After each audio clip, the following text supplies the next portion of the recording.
Okay guys, this is the wreath I'm using this year. I'm calling it the wreath that keeps on giving because I can kind of use it all year long and it just works for us. But I crocheted a big old heart and I don't know if it came out perfect, but I thought, hey, it gets the general idea. It's for Valentine's Day. You can let me know what you think about it, but hey, it saves me money and I can just kind of use it all year. So I thought I'll make a heart, then I'm going to make an Easter bunny, and I'll just kind of play with it until I get sick of it. Looks like it's got to move over a little bit too.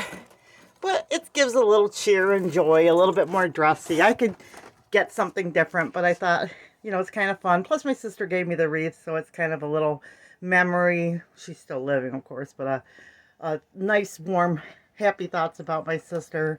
But this is the wreath I'm going to use until Valentine's Day, and then I'll probably put up something for Easter or something. And I just thought it was fun. So if you have a wreath or you go out and spend some money on a nice wreath, then you can justify it if you just, you know, change the innards a little bit. So you can, you know, have that real big fancy wreath that you would like. So guys, remember, big or small, you too can be a backyard farm. God bless.